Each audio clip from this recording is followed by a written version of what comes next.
ನಮಸ್ಕಾರ. ಇವತ್ತಿನ ನಮ್ಮ ವಿಶೇಷ ಚರ್ಚೆಗೆ ಎಲ್ಲರಿಗೂ ಸ್ವಾಗತ. ನಮಸ್ಕಾರ. ನಾವು ಇಂದು ವೃಶ್ಚಿಕ ರಾಶಿಯವರ ಬಗ್ಗೆ ಒಂದು ಆಳವಾದ ವಿಶ್ಲೇಷಣೆ ಮಾಡ್ತಾ ಇದ್ದೀವಿ. ಇದು ನಿಮ್ಮ ಮಾಮೂಲಿ ವಾರದ ರಾಶಿ ಭವಿಷ್ಯದ ಹಾಗಲ್ಲ. ಖಂಡಿತ ಇಲ್ಲ. ಬದಲಾಗಿ ಫೆಬ್ರವರಿ 1ರಿಂದ 4 ಈ 4 ದಿನಗಳು ಜೀವನದಲ್ಲಿ ಒಂದು ದೊಡ್ಡ ತಿರುವನ್ನು ಹೇಗೆ ತರಬಹುದು ಅನ್ನೋದರ ಬಗ್ಗೆ. ನಮಗೆ ಸಿಕ್ಕಿರುವ ಜ್ಯೋತಿಷ್ಯದ ಮೂಲಗಳು ಈ ದಿನಗಳನ್ನ ಪರಿವರ್ತನೆಯ ಹಾದಿ ಅಂತ ಕರಿತಿವೆ. ಇದು ಕೇವಲ 4 ದಿನ ಅಲ್ಲ, ಬದಲಿಗೆ ಮುಂದಿನ 4 ತಿಂಗಳುಗಳ ಅಡಿಪಾಯ ಅಂತಾನೂ ಹೇಳ್ತಾರೆ. ಹಾಗಾದ್ರೆ ಇದರ ಹಿಂದಿನ ಗ್ರಹಗತಿಗಳೇನು? ಇದನ್ನೇ ಇಂದು ನಾವು ಬಿಡಿಸಿ ನೋಡೋಣ. ಹೌದು, ಈ ಪರಿವರ್ತನೆಯ ಹಾದಿ ಅನ್ನೋದಿದೆಯಲ್ಲ, ಅದು ಬಹಳ ಸೂಕ್ತವಾದ ಮಾತು. ಯಾಕೆಂದ್ರೆ ಈ ಸಮಯದಲ್ಲಿ ಗ್ರಹಗಳ ಸಂಯೋಜನೆನೇ ಬಹಳ ವಿಶಿಷ್ಟವಾಗಿದೆ. ಓ, ಹೇಗೆ? ಮೊದಲನೇದಾಗಿ ವೃಶ್ಚಿಕ ರಾಶಿಯ ಅಧಿಪತಿ ಕುಜ ಅಂದ್ರೆ ಮಂಗಳ ಗ್ರಹ. ಆತ ಬಹಳ ಶಕ್ತಿಯುತವಾದ ಸ್ಥಿತಿಯಲ್ಲಿರ್ತಾನೆ. ಮಂಗಳ ಅಂದ್ರೆ ಧೈರ್ಯ, ಶಕ್ತಿ, ಕ್ರಿಯಾ. ಸರಿ. ಇದರ ಜೊತೆಗೆ ಜ್ಞಾನಕಾರಕನಾದ ಗುರುಗ್ರಹದ ದೃಷ್ಟಿ ಕೂಡ ವೃಶ್ಚಿಕ ರಾಶಿಯ ಮೇಲೆ ಇರುತ್ತೆ. ಅಂದ್ರೆ ಒಂದು ಶುಭ ಪ್ರಭಾವ. ಓಕೆ, ಇದು ಪಾಸಿಟಿವ್ ಆಯ್ತು. ಆದರೆ ಇನ್ನೊಂದು ಕಡೆ ಭ್ರಮೆ, ಗೊಂದಲವನ್ನ ಸೃಷ್ಟಿಸುವ ರಾಹುವಿನ ಪ್ರಭಾವನೂ ಇದೆ. ಹಾಗಾಗಿ ಇದು ಒಂಥರ ಧೈರ್ಯ ಮತ್ತು ಗೊಂದಲದ ನಡುವಿನ ಹೋರಾಟದ ಸಮಯ. ಈ 4 ದಿನಗಳು ಒಂದು ಸಣ್ಣ ಪರೀಕ್ಷೆ ಇದ್ದಾಗೆ. ಓ, ಹಾಗಾದ್ರೆ ಇದು ಕೇವಲ ಒಳ್ಳೇದು ಅಥವಾ ಕೇವಲ ಕೆಟ್ಟದ್ದು ಅಂತ ಹೇಳಕ್ಕಾಗಲ್ಲ. ಇದೊಂದು ಜೀವನದ ಪರೀಕ್ಷೆ ಅಂತ ಹೇಳ್ಬೋದು. ಸರಿ, ಹಾಗಾದ್ರೆ ಈ ಪಯಣವನ್ನ ದಿನದಿಂದ ದಿನಕ್ಕೆ ಬಿಡಿಸಿ ನೋಡೋಣ. ಫೆಬ್ರವರಿ 1 ಭಾನುವಾರದಿಂದ ಶುರು ಮಾಡೋಣ. ಆ ದಿನದ ಆರಂಭದಲ್ಲಿ ಮನಸ್ಸಲ್ಲಿ ಒಂದು ರೀತಿಯ ಅಸಮಾಧಾನ ಇರುತ್ತೆ ಅಂತ ನಮ್ಮ ವಿಶ್ಲೇಷಣೆ ಹೇಳುತ್ತೆ. ಯಾಕೆ ಹೀಗೆ? ಅದಕ್ಕೆ ಕಾರಣ ಚಂದ್ರನ ಸಂಚಾರ. ಚಂದ್ರ ಅಂದ್ರೆ ಮನಸ್ಸಿನ ಕಾರಕ. ವೃಶ್ಚಿಕ ರಾಶಿ ಒಂದು ಜಲತತ್ವದ ರಾಶಿ. ಹೌದು. ಹಾಗಾಗಿ ಚಂದ್ರನ ಸಣ್ಣ ಚಲನೆಯೂ ಅವರ ಭಾವನೆಗಳ ಮೇಲೆ ದೊಡ್ಡ ಪರಿಣಾಮ ಬೀರತ್ತೆ. ಭಾನುವಾರ ಬೆಳಗ್ಗೆ ಕಾರಣವೇ ಇಲ್ಲದೆ ಹಳೆ ವಿಷಯಗಳು ನೆನ್ಪಾಗಬಹುದು. ಯಾರೋ ಹಿಂದೆ ಆಡಿದ ಮಾತುಗಳು ಮತ್ತೆ ಮನಸ್ಸನ್ನ ಚುಚ್ಚಬಹುದು. ಇದು ಒಂಥರ ನಮ್ಮ ಮನಸ್ಸಿನೊಳಗಿನ ಕಸವನ್ನ ಹೊರಹಾಕೋ ಪ್ರಕ್ರಿಯೆ ಇದ್ದಾಗೆ.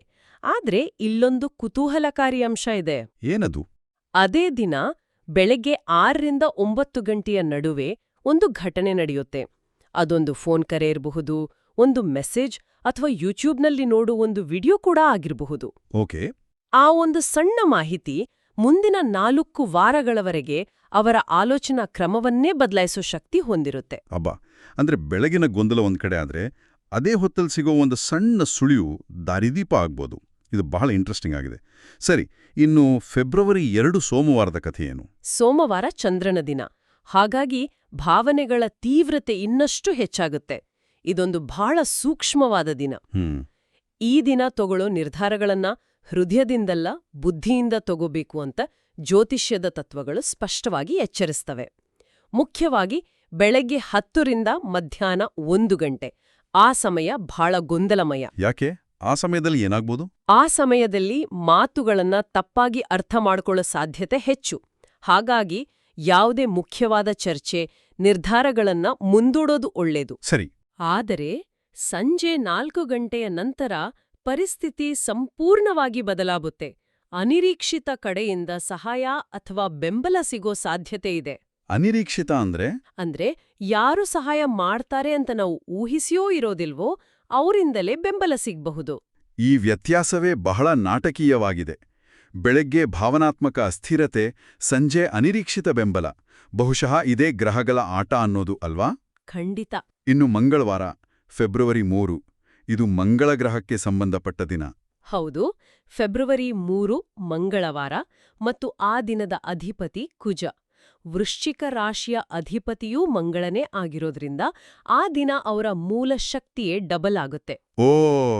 ಇದೇ ಕಾರಣಕ್ಕೆ ಅವರಲ್ಲಿ ಒಂದು ಸಹಜವಾದ ಧೈರ್ಯ, ಸ್ಪಷ್ಟತೆ ಬರುತ್ತೆ. ಹಿಂದೆ ಹೇಳೋಕೆ ಹಿಂಜರಿತಿದ್ದ ಮಾತುಗಳನ್ನ ಈಗ ಧೈರ್ಯವಾಗಿ ಹೇಳ್ತಾರೆ. ವಿಶೇಷವಾಗಿ ಬೆಳಗ್ಗೆ 7ರಿಂದ 11 ಗಂಟೆಯ ನಡುವೆ. ಆ ಸಮಯದಲ್ಲಿ ಆಡೋ ಮಾತು ಮುಖ್ಯನಾ? ಹೌದು, ಆ ಸಮಯದಲ್ಲಿ ಮಾಡೋ ಕೆಲ್ಸ ಅಥವಾ ಆಡೋ ಮಾತು ಭವಿಷ್ಯದ ಮೇಲೆ ನೇರ ಪರಿಣಾಮ ಬೀರುತ್ತೆ. ಆಗಿದೆ. ಆದರೆ ಧೈರ್ಯವಾಗಿ ಮಾತಾಡೋದು ಅಂದಾಗ ಒಂದು ಪ್ರಶ್ನೆ ಬರುತ್ತೆ. ಉದಾಹರಣೆಗೆ, ಒಬ್ಬ ಉದ್ಯೋಗಿ ತನ್ನ ಬಾಸ್ ತಪ್ಪನ್ನ ಎತ್ತಿ ತೋರಿಸ್ಬೇಕಾ ಅಥವಾ ಸಂಬಂಧದಲ್ಲಿ ಕಹಿಯಾದ ಸತ್ಯವನ್ನ ಹೇಳಬೇಕಾ? ಈ ಧೈರ್ಯದ ಎಲ್ಲೇ ಎಲ್ಲಿದೆ? ಬಹಳ ಅತ್ಯುತ್ತಮವಾದ ಪ್ರಶ್ನೆ. ಇಲ್ಲಿ ಜ್ಯೋತಿಷ್ಯ ಹೇಳೋದು ಸತ್ಯದ ಪರ ನಿಲ್ಲುವುದು ಅಂತ, ಜಗಳವಾಡುವುದು ಅಂತಲ್ಲ. ಧೈರ್ಯಕ್ಕೂ ದುಡುಕುತನಕ್ಕೂ ವ್ಯತ್ಯಾಸ ಇದೆ. ಈ ದಿನ ಸತ್ಯದ ಪರವಾಗಿ, ನ್ಯಾಯದ ಪರವಾಗಿ ನಿಂತ್ರೆ ಆರಂಭದಲ್ಲಿ ಸ್ವಲ್ಪ ವಿರೋಧ ಬರ್ಬೋದು, ಆದ್ರೆ ಕೊನೆಗೆ ಜಯ ಸಿಗುತ್ತೆ. ಸರಿ. ಆದ್ರೆ ಅಹಂಕಾರದಿಂದ ಅಥವಾ ಬೇರೆಯವ್ರನ್ನ ನೋಯಿಸೋ ಉದ್ದೇಶದಿಂದ ಮಾತಾಡಿದ್ರೆ ಅದರ ಪರಿಣಾಮ ನೆಗೆಟಿವ್ ಆಗಿರುತ್ತೆ. ವಿವೇಕ ಬಹಳ ಮುಖ್ಯ. ಈಗ ಸ್ಪಷ್ಟವಾಯಿತು. ಹಾಗಾದ್ರೆ ಈ 3 ದಿನಗಳ ಗೊಂದಲ, ಭಾವನೆ, ಧೈರ್ಯದ ನಂತರ ಫೆಬ್ರವರಿ 4 ಬುಧವಾರ ಏನಾಗುತ್ತೆ? ಬುಧವಾರ ಫಲಿತಾಂಶದ ದಿನ. ರಿಸಲ್ಟೇ. ಹೌದು. ಕಳೆದ 3 ದಿನಗಳಲ್ಲಿ ನಡೆದ ಘಟನೆಗಳಿಗೆ ಒಂದು ಸ್ಪಷ್ಟತೆ ಸಿಗೋ ದಿನವಿದು. ತಾವು ಹೋಗ್ತಿರೋ ದಾರಿ ಸರಿ ಇದ್ಯಾ ಇಲ್ವಾ ಅನ್ನೋದು ಅರಿವಿಗೆ ಬರುತ್ತೆ. ಇದೊಂದು ರೀತಿ ಕ್ಲೈಮ್ಯಾಕ್ಸ್. ಯಾವ ಸಮಯ ಮುಖ್ಯ ಆಗುತ್ತೆ ಆ ದಿನ? ಮಧ್ಯಾಹ್ನ 12ರಿಂದ 3 ಗಂಟೆಯ ನಡುವೆ ಬರುವ ಒಂದು ಫೋನ್ ಕರೆ, ಒಂದು ಇಮೇಲ್ ಅಥವಾ ಒಂದು ನಿರ್ಧಾರ ಭವಿಷ್ಯದ ದಿಕ್ಕನ್ನೇ ನಿರ್ಧರಿಸಬಹುದು. ಈ ದಿನ ಹೆಚ್ಚು ಮಾತಾಡದೆ, ಹೆಚ್ಚು ಗಮನಿಸೋದ್ರಿಂದ ಜೀವನದ ಒಂದು ದೊಡ್ಡ ತಪ್ಪಿನಿಂದ ಪಾರಾಗಬಹುದು ಅಂತಾನೂ ನಮ್ಮ ವಿಶ್ಲೇಷಣೆ ಹೇಳುತ್ತೆ. ಓಕೆ. ಈ 4 ದಿನಗಳ ಪಯಣದಲ್ಲಿ ಗೊಂದಲ, ಭಾವನೆ, ಧೈರ್ಯ ಮತ್ತು ಕೊನೆಗೆ ಸ್ಪಷ್ಟತೆ, ಈ ಮಾನಸಿಕ ಬದಲಾವಣೆಗಳು ಸಹಜವಾಗಿಯೇ ನಮ್ಮ ಹಣಕಾಸಿನ ನಿರ್ಧಾರಗಳ ಮೇಲೂ ಪರಿಣಾಮ ಬೀರುತ್ತವಲ್ವೇ? ಅಲ್ಲಿ ಈ ಪರಿವರ್ತನೆ ಹೇಗೆ ಕಾಣಿಸುತ್ತೆ? ಖಂಡಿತವಾಗಿ. ಹಣಕಾಸಿನ ವಿಷಯದಲ್ಲಿ ಈ 4 ದಿನಗಳು ಒಂದು ಪಾಠ ಇದ್ದ ಹಾಗೆ. ಪಾಠ? ಹೌದು. ಭಾನುವಾರ ಫೆಬ್ರವರಿ 1ರಂದು ಹಣದ ಬಗ್ಗೆ ಯೋಚನೆಗಳು ಜಾಸ್ತಿ. ಹಿಂದೆ ಮಾಡಿದ ಖರ್ಚು ಸರಿಯಿತ್ತಾ, ಆ ಹೂಡಿಕೆ ಬೇಕಿತ್ತಾ ಅನ್ನೋ ಗೊಂದಲ ಕಾಡಬಹುದು. ಈ ದಿನ ಒಂದು ಸ್ಪಷ್ಟ ಎಚ್ಚರಿಕೆ ಇದೆ. ಯಾರಿಗೂ ಹಣವನ್ನ ಸಾಲವಾಗಿ ಕೊಡಬೇಡಿ, ಎಷ್ಟೇ ಹತ್ತಿರದವರಾಗಿದ್ರೂ ಸರಿ.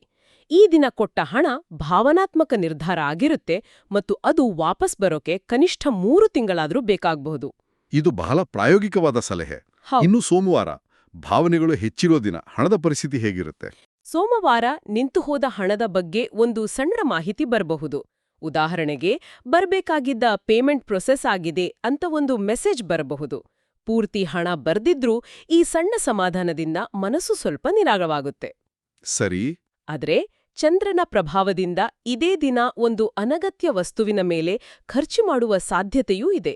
ಆನ್ಲೈನ್ ಶಾಪಿಂಗ್ನಲ್ಲಿ ಏನನ್ನೋ ನೋಡಿ ಇದು ನನಗೆ ಬೇಕೇ ಬೇಕು ಅಂತ ಖರೀದಿಸಿ ಆಮೇಲೆ ಪಶ್ಚಾತ್ತಾಪ ಪಡಬೇಕಾಗಬಹುದು. ಇದು ಎಲ್ಲರಿಗೂ ಆಗುವ ಅನುಭವ. ಆಮೇಲೆ ಫೆಬ್ರವರಿ 3 ಮಂಗಳವಾರ, ಧೈರ್ಯ ಹೆಚ್ಚಿರೋ ದಿನ. ಈ ದಿನ ಹಣಕಾಸಿನ ವಿಷಯದಲ್ಲಿ ಬಹಳ ಜಾಗರೂಕತೆ ಬೇಕು. ಯಾಕಂದ್ರೆ ಆತ್ಮವಿಶ್ವಾಸ ಅನ್ನೋದು ಅತಿಯಾದ ಆತ್ಮವಿಶ್ವಾಸವಾಗಿ ಬದಲಾಗೋ ಅಪಾಯ ಇದೆ. ಉದಾಹರಣೆಗೆ, ಯಾರೋ ಒಬ್ರು ಬಂದು ಈ ಸ್ಟಾಕ್ ಮೇಲೆ ದುಡ್ಡು ಹಾಕಿ ಒಂದೇ ವಾರದಲ್ಲಿ ಡಬಲ್ ಆಗುತ್ತೆ ಅಂತ ಹೇಳ್ಬಹುದು. ಈ ತ್ವರಿತ ಲಾಭದ ಆಸೆಯ ಹಿಂದೆ ಇರೋ ನಷ್ಟ ಅಂದು ಕಣ್ಣಿಗೆ ಕಾಣಿಸಲ್ಲ. ಸರಿ. ಹಾಗಾದ್ರೆ ಬುಧವಾರ ಫೆಬ್ರವರಿ 4ರಂದು ಹಣಕಾಸಿನ ವಿಷಯದಲ್ಲಿ ಆ ಸ್ಪಷ್ಟತೆ ಸಿಗುತ್ತೆ. ಖಂಡಿತ. ಖರ್ಚು ಕಡಿಮೆ ಮಾಡ್ಬೇಕಾ ಅಥವಾ ಆದಾಯ ಹೆಚ್ಚಿಸ್ಬೇಕಾ ಅಥವಾ ಎರಡನ್ನೂ ಮಾಡ್ಬೇಕಾ ಅನ್ನೋ ಬಗ್ಗೆ ಒಂದು ನಿರ್ಧಾರಕ್ಕೆ ಬರಲಾಗತ್ತೆ. ಆ ದಿನ ಹಾಕೋ ಒಂದು ಸಣ್ಣ ಯೋಜನೆ ಮುಂದಿನ 6 ತಿಂಗಳ ಕಾಲ ಆರ್ಥಿಕ ಸ್ಥಿತಿಯನ್ನ ಸ್ಥಿರವಾಗಿಡೋಕೆ ಸಹಾಯ ಮಾಡುತ್ತೆ. ಇದು ಮಳೆಗಾಲದಲ್ಲಿ ಗಾಡಿ ಓಡಿಸಿದ ಹಾಗೆ. ಮೊದಲ ದಿನ ರಸ್ತೆ ಕಾಣದೆ ಗೊಂದಲ, 2ನೇ ದಿನ ಸ್ವಲ್ಪ ಬೆಳಕು, 3ನೇ ದಿನ ವೇಗವಾಗಿ ಹೋಗೋ ಧೈರ್ಯದಿಂದ ಸ್ಕಿಡ್ ಆಗೋ ಅಪಾಯ. 4ನೇ ದಿನ ಸೂರ್ಯ ಬಂದು ದಾರಿ ಸ್ಪಷ್ಟವಾಗಿ ಕಾಣಿಸುತ್ತೆ. ಅದ್ಭುತವಾದ ಹೋಲಿಕೆ. ಈ ಆರ್ಥಿಕ ಶಿಸ್ತಿನ ಪಾಠಕ್ಕೂ ವೃತ್ತಿ ಜೀವನದಲ್ಲಿ ಎದುರಾಗೋ ಸವಾಲುಗಳಿಗೂ ನೇರ ಸಂಬಂಧ ಇದ್ದಾಗೆ ಕಾಣಿಸ್ತಿದೆ. ಆಫೀಸ್ನಲ್ಲಿ ಪರಿಸ್ಥಿತಿ ಹೇಗಿರ್ಬೋದು? ಹೌದು. ವೃತ್ತಿ ಜೀವನದಲ್ಲಿ ಇದೊಂದು ಪರೀಕ್ಷಾ ಕಾಲ ಅಂತ ಹೇಳಲಾಗ್ತಿದೆ. ಪರೀಕ್ಷಾ ಕಾಲ ಅಂದರೆ ಹೊರಗಿನಿಂದ ನೋಡಿದ್ರೆ ಎಲ್ಲವೂ ಶಾಂತವಾಗಿರುವಂತೆ ಕಾಣಬಹುದು. ಆದ್ರೆ ಆಫೀಸ್ನೊಳಗೆ ಅವರ ಸ್ಥಾನ, ಮೌಲ್ಯ ಮತ್ತು ಭವಿಷ್ಯದ ಬಗ್ಗೆ ತೆರೆಮರೆಯಲ್ಲಿ ಚರ್ಚೆಗಳು ನಡೀತಿರಬಹುದು. ಓಹೋ, ಇದು ಸ್ವಲ್ಪ ಆತಂಕಕಾರಿ. ಫೆಬ್ರವರಿ 2ರಂದು ಮೇಲಧಿಕಾರಿಗಳ ಮಾತುಗಳು ಕಠಿಣ ಅನ್ಸಬಹುದು. ಆದರೆ ಅದರ ಹಿಂದೆ ಅವರ ಮೇಲಿರುವ ನಂಬಿಕೆಯೂ ಅಡಗಿರಬಹುದು. ಆ ದಿನ ವಾದಕ್ಕೆ ಇಳಿದದೆ ಶಾಂತವಾಗಿ ತಮ್ಮ ಜವಾಬ್ದಾರಿಯನ್ನ ನಿಭಾಯಿಸಿದರೆ ಅದು ಫ್ಯೂಚರಲ್ಲಿ ಒಂದು ದೊಡ್ಡ ಪ್ಲಸ್ ಪಾಯಿಂಟ್ ಆಗುತ್ತೆ. ಸರಿ. ಇನ್ನು ಫೆಬ್ರವರಿ 3 ಮಂಗಳವಾರ. ಆ ದಿನ ಉದ್ಯೋಗದಲ್ಲಿರುವವರಿಗೆ ಶಕ್ತಿ ತುಂಬುವ ದಿನ. ಕೆಲಸದಲ್ಲಿ ವೇಗ ಹೆಚ್ಚಾಗುತ್ತೆ, ಪೆಂಡಿಂಗ್ ಇರೋ ಕೆಲಸಗಳನ್ನ ಮುಗಿಸೋ ತವಕ ಇರುತ್ತೆ. ಈ ದಿನ ತಮ್ಮ ಅಭಿಪ್ರಾಯವನ್ನ ಧೈರ್ಯವಾಗಿ ಆದ್ರೆ ಗೌರವಯುತವಾಗಿ ಹೇಳ್ಕೊಂಡ್ರೆ ಅದು ವೃತ್ತಿ ಜೀವನದಲ್ಲಿ ಒಂದು ಟರ್ನಿಂಗ್ ಪಾಯಿಂಟ್ ಆಗಬಹುದು. ಹೊಸ ಪ್ರಾಜೆಕ್ಟ್ನ ಜವಾಬ್ದಾರಿ ಸಿಗುವ ಹಾಗೆ. ಹೌದು, ಖಂಡಿತ. ಮತ್ತು ಫೆಬ್ರವರಿ 4 ಬುಧವಾರದಂದು ಫಲಿತಾಂಶ. ಇದೇ ಉದ್ಯೋಗದಲ್ಲಿ ಮುಂದುವರಿಬೇಕಾ ಅಥವಾ ಬದಲಾವಣೆ ಬೇಕಾ ಅನ್ನೋ ಪ್ರಶ್ನೆಗೆ ಉತ್ತರ ಸಿಗಬಹುದು. ಕೆಲವರಿಗೆ ಟ್ರಾನ್ಸ್ಫರ್, ಕೆಲವರಿಗೆ ಹೊಸ ಜವಾಬ್ದಾರಿ ಅಥವಾ ಇಂಟರ್ವ್ಯೂ ಕಾಲ್ ಬರೋ ಸಾಧ್ಯತೆ ಇದೆ. ವಿದ್ಯಾರ್ಥಿಗಳ ಬಗ್ಗೆ ಏನ್ ಹೇಳ್ತೀರಿ? ವಿದ್ಯಾರ್ಥಿಗಳಿಗೆ ಈ 4 ದಿನಗಳಲ್ಲಿ ಏಕಾಗ್ರತೆ ಹೆಚ್ಚಾಗುತ್ತೆ. ಆದ್ರೆ ಮೊಬೈಲ್ನಿಂದ ಡಿಸ್ಟ್ರಾಕ್ಷನ್ ಕೂಡ ಅಷ್ಟೇ ಹೆಚ್ಚಾಗಿರುತ್ತೆ. ಆ ಬ್ಯಾಲೆನ್ಸ್ ಅನ್ನು ಅವರು ಕಾಪಾಡ್ಕೋಬೇಕಾಗತ್ತೆ. ಇನ್ನು ವ್ಯಾಪಾರಿಗಳಿಗೆ? ವ್ಯಾಪಾರಿಗಳಿಗೆ ಇದು ಜಾಗರೂಕತೆಯ ಸಮಯ. ಫೆಬ್ರವರಿ 1ರಂದು ಹಳೆ ಸಮಸ್ಯೆಗಳು, ಒಪ್ಪಂದಗಳು ಮತ್ತೆ ತಲೆ ಎತ್ತಬಹುದು. ಫೆಬ್ರವರಿ 3ರಂದು ರಿಸ್ಕ್ ತಗೊಳ್ಳೋ ಆಲೋಚನೆ ಬಲವಾಗಿರುತ್ತೆ. ಆದ್ರೆ ಯಾವುದೇ ಅಗ್ರಿಮೆಂಟ್ಗೆ ಸೈನ್ ಹಾಕ್ದೇ ಇರೋದು ಉತ್ತಮ. ಹಾಗಾದ್ರೆ ಅವರಿಗೆ ಒಳ್ಳೆ ದಿನ ಯಾವುದು? ಫೆಬ್ರವರಿ 4. ಆ ದಿನ ವ್ಯಾಪಾರದ ಲೆಕ್ಕಾಚಾರಗಳನ್ನ ಪರಿಶೀಲಿಸೋಕೆ ಬಹಳ ಒಳ್ಳೆ ದಿನ. ಲಾಭ ಎಲ್ಲಿಂದ ಬರ್ತಿದೆ, ನಷ್ಟ ಎಲ್ಲಾಗ್ತಿದೆ ಅನ್ನೋದು ಸ್ಪಷ್ಟವಾಗಿ ಅರ್ಥವಾಗುತ್ತೆ. ಆ ದಿನ ಮಾಡೋ ಒಂದು ಸಣ್ಣ ಬದಲಾವಣೆ ಮುಂದಿನ 6 ತಿಂಗಳವರೆಗೆ ಸ್ಥಿರ ಲಾಭ ತರಬಹುದು. ಈ ರೀತಿಯ ವೃತ್ತಿಪರ ಒತ್ತಡಗಳು ಸಾಮಾನ್ಯವಾಗಿ ನಮ್ಮ ವೈಯಕ್ತಿಕ ಜೀವನದ ಮೇಲೂ ಪರಿಣಾಮ ಬೀರುತ್ತೆ. ಈ ಟೆನ್ಷನ್ ಆಫೀಸ್ನಲ್ಲಿಯೇ ಉಳಿಯಲ್ಲ, ನಮ್ಮ ಜೊತೆ ಮನೆಗೂ ಬರುತ್ತೆ.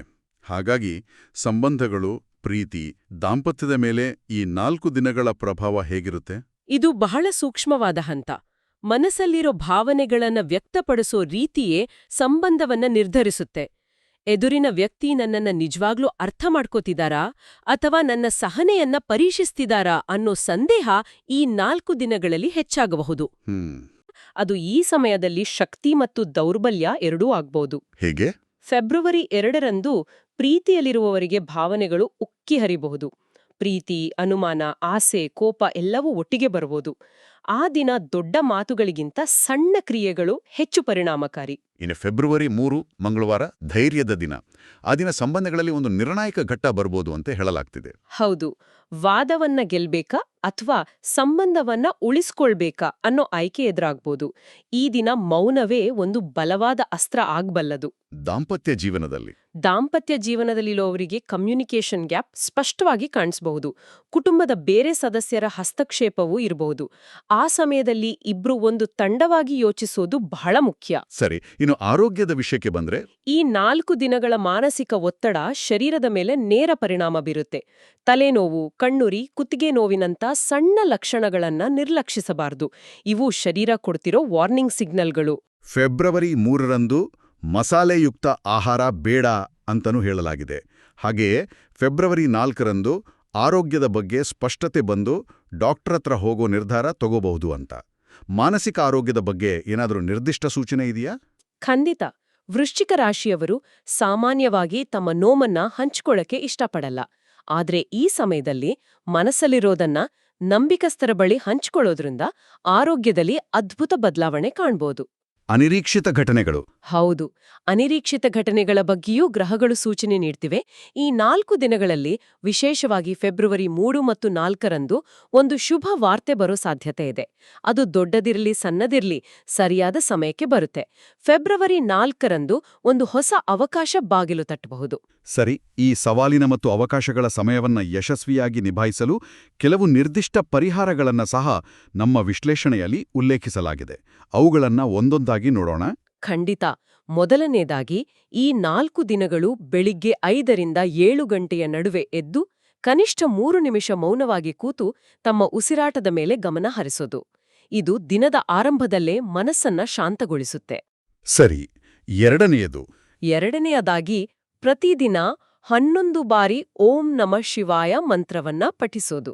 ಇಲ್ಲಿ ಒಂದು ಪ್ರಶ್ನೆ. ಈ ಪರಿಹಾರಗಳು ಕೇಳೋಕೆ ಸರಳವಾಗಿವೆ, ಆದರೆ ದಿನಕ್ಕೆ 11 ಬಾರಿ ಓಂ ನಮಃ ಶಿವಾಯ ಅಂತ ಹೇಳೋದಕ್ಕೂ ನಮ್ಮ ಆರ್ಥಿಕ ಸ್ಥಿತಿ ಸುಧಾರಿಸೋದಕ್ಕೂ ಜ್ಯೋತಿಷ್ಯದ ಪ್ರಕಾರ ಇರೋ ನೇರ ಸಂಬಂಧವಾದ್ರೂ ಏನು? ಬಹಳ ಒಳ್ಳೆ ಪ್ರಶ್ನೆ. ಜ್ಯೋತಿಷ್ಯದ ಪ್ರಕಾರ ಪ್ರತಿಯೊಂದು ಮಂತ್ರಕ್ಕೂ ಒಂದು ನಿರ್ದಿಷ್ಟ ಧ್ವನಿ ಕಂಪನ ಅಂದ್ರೆ ವೈಬ್ರೇಷನ್ ಇರುತ್ತೆ. ಓಂ ನಮಃ ಶಿವಾಯ ಮಂತ್ರವು ಚಂದ್ರ ಮತ್ತು ಮಂಗಳ ಗ್ರಹಗಳ ನಕಾರಾತ್ಮಕ ಪ್ರಭಾವವನ್ನ ಶಾಂತಗೊಳಿಸೋ ಶಕ್ತಿ ಹೊಂದಿದೆ. ವೃಶ್ಚಿಕ ರಾಶಿಯವರಿಗೆ ಚಂದ್ರನಿಂದ ಭಾವನಾತ್ಮಕ ಅಸ್ಥಿರತೆ ಮತ್ತು ಮಂಗಳನಿಂದ ಅತಿಯಾದ ಕೋಪ ಬರೋ ಸಾಧ್ಯತೆ ಇರೋದ್ರಿಂದ ಈ ಮಂತ್ರ ಆಂತರಿಕ ಸಮತೋಲನವನ್ನ ಕಾಪಾಡೋಕೆ ಸಹಾಯ ಮಾಡುತ್ತೆ. ಮನಸ್ಸು ಶಾಂತವಾದಾಗ ನಿರ್ಧಾರಗಳು ಸರಿ ಇರುತ್ತೆ. ನಿಖರವಾಗಿ. ಇದು ಮಾನಸಿಕ ಮತ್ತು ಆಧ್ಯಾತ್ಮಿಕ ಎರಡೂ ಮಟ್ಟದಲ್ಲಿ ಕೆಲಸ ಮಾಡುತ್ತೆ. ಈಗ ಸ್ಪಷ್ಟವಾಯಿತು. ಇನ್ನು ಮೂರನೇ ಪರಿಹಾರ ಮಂಗಳವಾರ ಅಂದ್ರೆ ಫೆಬ್ರವರಿ 3ರಂದು ಶಿವ ಅಥವಾ ಹನುಮಾನ್ ದೇವಸ್ಥಾನದಲ್ಲಿ ಕೆಂಪು ಹೂಗಳನ್ನು ಅರ್ಪಿಸೋದು. ಹೌದು, ಇದು ಮಂಗಳನ ಶಕ್ತಿಯನ್ನ ಸಕಾರಾತ್ಮಕವಾಗಿ ಬಳಸ್ಕೊಳ್ಳೋಕೆ ಸಹಾಯ ಮಾಡುತ್ತೆ. ನಾಲ್ಕನೆಯ ಪರಿಹಾರ ಬುಧವಾರಕ್ಕೆ ಸಂಬಂಧಿಸಿದ್ದು. ಆ ದಿನ ಹಸಿರು ತರಕಾರಿಗಳನ್ನ ದಾನ ಮಾಡೋದು. ಇದು ಬುಧ ಗ್ರಹಕ್ಕೆ ಸಂಬಂಧಿಸಿದ್ದು, ಬುದ್ಧಿವಂತಿಕೆ ಮತ್ತು ಸಂವಹನವನ್ನ ಸುಧಾರಿಸುತ್ತೆ. ಓಕೆ, ಮತ್ತು ಐದನೇದು? ಐದನೆಯ ಬಹುಶಃ ಅತ್ಯಂತ ಮುಖ್ಯವಾದ ಪರಿಹಾರ ಅಂದ್ರೆ ಮಾತುಗಳಲ್ಲಿ ಜಾಗರೂಕತೆ ವಹಿಸೋದು. ಅನಗತ್ಯ ವಾದಗಳನ್ನ ಮತ್ತು ಕೋಪದ ಮಾತುಗಳನ್ನ ಸಂಪೂರ್ಣವಾಗಿ ತಪ್ಪಿಸೋದು. ಈ 5 ಪರಿಹಾರಗಳು ಬಹಳ ಸರಳವಾಗಿ ಕಂಡ್ರೂ ಅವುಗಳ ಹಿಂದಿನ ತತ್ವ ಆಳವಾಗಿದೆ. ಇನ್ನು ಅಂತಿಮ ಸಂದೇಶದ ಕಡೆಗೆ ಬರೋಣ. ಈ 4 ದಿನಗಳು ಒಂದು ಆಯ್ಕೆಯನ್ನು ಮುಂದಿಟ್ಟಿದ್ರಿ ಅಂತ ಹೇಳಿದ್ರಿ. ಇರುವಂತೆ ಇರೋದೋ ಅಥವಾ ಜೀವನವನ್ನ ಒಂದು ಹೊಸ ಹಂತಕ್ಕೆ ಕೊಂಡೊಯ್ಯೋದೋ? ಹೌದು, ಗ್ರಹಗಳು ಅವಕಾಶಗಳನ್ನ ಮತ್ತು ಸವಾಲುಗಳನ್ನ ನಮ್ಮುಂದೆ ಇಡ್ತವೆ. ಆದ್ರೆ ಅವುಗಳನ್ನ ಹೇಗೆ ಬಳಸ್ಕೊಳ್ಬೇಕು ಅನ್ನೋದು ವ್ಯಕ್ತಿಯ ವಿವೇಚನೆಗೆ ಬಿಟ್ಟಿದ್ದು. ಈ ಸಮಯದಲ್ಲಿ ಅನುಕೂಲಕರವಾದ ಸಂಖ್ಯೆಗಳು ಅಥವಾ ಬಣ್ಣಗಳು ಇವೆಯಾ? ಇವೆ. ಅದೃಷ್ಟ ಸಂಖ್ಯೆಗಳು 1, 3 ಮತ್ತು 6 ಹಾಗೂ ಅದೃಷ್ಟದ ಬಣ್ಣಗಳು ಕೆಂಪು ಮತ್ತು ಬಿಳಿ ಅಂತ ಉಲ್ಲೇಖಿಸಲಾಗಿದೆ. ಈ ಬಣ್ಣಗಳನ್ನ ಧರಿಸೋದ್ರಿಂದ ಆತ್ಮವಿಶ್ವಾಸ ಹೆಚ್ಚಾಗುತ್ತೆ ಅಂತಾರೆ. ಕೊನೆಯದಾಗಿ ಒಂದು ಮುಖ್ಯವಾದ ಎಚ್ಚರಿಕೆ ಏನು? ಅಹಂಕಾರ. ಈ 4 ದಿನಗಳಲ್ಲಿ ವೃಶ್ಚಿಕ ರಾಶಿಯವರು ಅಹಂಕಾರದಿಂದ ದೂರವಿರಬೇಕು. ನನಗೆ ಎಲ್ಲಾ ಗೊತ್ತು ಅನ್ನೋ ಭಾವನೆ ದೊಡ್ಡ ನಷ್ಟವನ್ನ ಉಂಟುಮಾಡಬಹುದು. ಯಾರಾದ್ರೂ ಸಲಹೆ ನೀಡಿದ್ರೆ ಅದನ್ನ ತಿರಸ್ಕರಿಸೋ ಬದಲು ಒಮ್ಮೆ ಆಲೋಚಿಸೋದು ಉತ್ತಮ. ಹಾಗೆಯೇ ತರಾತುರಿಯ ನಿರ್ಧಾರಗಳನ್ನ, ವಿಶೇಷವಾಗಿ ಹಣ, ಸಂಬಂಧ ಮತ್ತು ಉದ್ಯೋಗದ ವಿಷಯಗಳಲ್ಲಿ ಖಂಡಿತವಾಗಿಯೂ ತಪ್ಪಿಸಬೇಕು. ಆಲೋಚನೆಗೆ ವೇಗಕ್ಕಿಂತ ಹೆಚ್ಚು ಪ್ರಾಮುಖ್ಯತೆ ನೀಡಬೇಕಾದ ಸಮಯವಿದು. ಒಟ್ಟಿನಲ್ಲಿ ಈ ಚರ್ಚೆಯನ್ನ ಒಟ್ಟುಗೂಡಿಸೋದಾದ್ರೆ ಫೆಬ್ರವರಿ 1ರಿಂದ 4ರವರೆಗಿನ ಈ 4 ದಿನಗಳು ವೃಶ್ಚಿಕ ರಾಶಿಯವರ ಜೀವನದಲ್ಲಿ ಒಂದು ಅಧ್ಯಾಯವನ್ನ ಮುಗಿಸಿ ಹೊಸ ಅಧ್ಯಾಯವನ್ನ ಪ್ರಾರಂಭಿಸೋ ಸ್ಪಷ್ಟ ಸೂಚನೆಯನ್ನ ನೀಡ್ತೇವೆ. ಹೌದು. ಈ ಬದಲಾವಣೆ ತಕ್ಷಣಕ್ಕೆ ದೊಡ್ಡದಾಗಿ ಕಾಣಿಸಿದ್ರೂ ಭವಿಷ್ಯದಲ್ಲಿ ಹಿಂದಿರುಗಿ ನೋಡಿದಾಗ ಇದೇ ಸಮಯದಿಂದ ಜೀವನ ಬದಲಾಯಿತು ಅನ್ನೋ ಅರಿವಾಗತ್ತೆ. ಹೌದು, ಜ್ಯೋತಿಷ್ಯದ ತತ್ವಗಳು ಹೇಳೋದು ಅದನ್ನೇ. ಹಾಗಾಗಿ ಈ ಚರ್ಚೆಯನ್ನ ಮುಗಿಸೋ ಮುನ್ನ ಕೇಳುಗರಿಗಾಗಿ ಒಂದು ಆಲೋಚನೆಯನ್ನ ಬಿಟ್ಟೋಗೋಣ. ಖಂಡಿತ. ಈ 4 ದಿನಗಳ ಪರಿವರ್ತನೆಯ ನಂತರ ಜೀವನದ ಯಾವ ನಿರ್ದಿಷ್ಟ ಅಂಶದಲ್ಲಿ ಬದಲಾವಣೆಯನ್ನ ನಿರೀಕ್ಷಿಸಬಹುದು? ಅದು ವೃತ್ತಿಯಾಗಿರಬಹುದು, ಸಂಬಂಧವಾಗಿರಬಹುದು, ಅಥವಾ ಕೇವಲ ನಿಮ್ಮ ಆಲೋಚನಾ ಕ್ರಮವಾಗಿರಬಹುದು. ಮತ್ತು ಆ ಬದಲಾವಣೆಯನ್ನ ಸಕಾರಾತ್ಮಕವಾಗಿ ಮುನ್ನಡೆಸಲು ಈಗಿನಿಂದಲೇ ಯಾವ ಒಂದು ಸಣ್ಣ ಹೆಜ್ಜೆಯನ್ನ ಇಡಬಹುದು?